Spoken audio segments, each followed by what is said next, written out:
Hi, here's a short summarization and analysis on Chapter 5 of the book Silas Marner, The Weaver of Ravlo. Now the chapter begins with Silas carelessly leaving his door unlocked in order to run a harmless errand while his scrumptious meat was left roasting on his keel. Unfortunately, his negligence causes a theft to occur, leaving him coinless.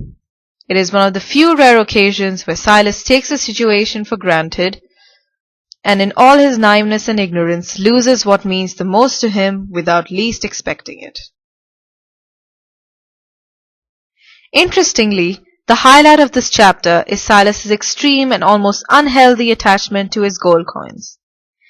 In spite of making meticulous arrangements to keep his guineas safe and away from the commoner's gaze, Silas lets himself go this one time and loses the thing that means the most to him. In contrast, it would have given Silas immense pleasure to lay his coins before him as a delectable accompaniment to his scrumptious roast.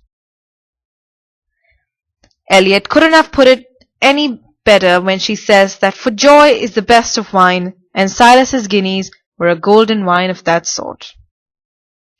I believe it's safe to ask, how would you feel if you lost the most precious thing to you?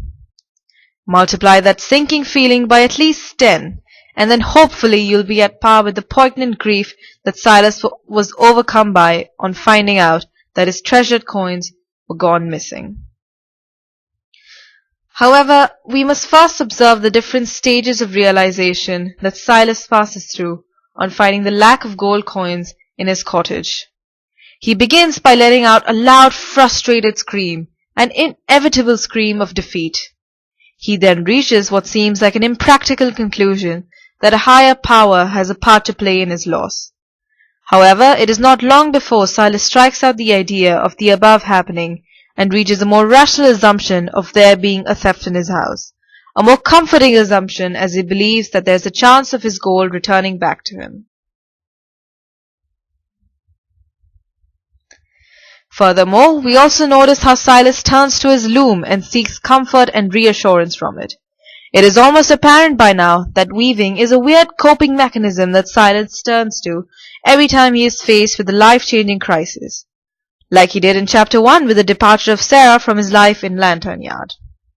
His final conclusion, however, is that Jem Rodney, a neighborhood poacher, was responsible for the crime. One can almost say that Silas's gold, or rather the lack of it, brings out the best in him. We say this because so far in the book we haven't come across a single instance where Silas has stood up for himself or taken charge. Furthermore, the desperation of not being able to find his coins has driven him to a popular social hub of Ravlo, the Rainbow Inn, a place clearly less familiar to the introverted and antisocial Silas. It is here where he decides to meet with the influential Squire Cass and addresses his dilemma, and it is here where the reader sees the weaver take initiative for the first time, something that he didn't do in Lantern Yard. Thank you.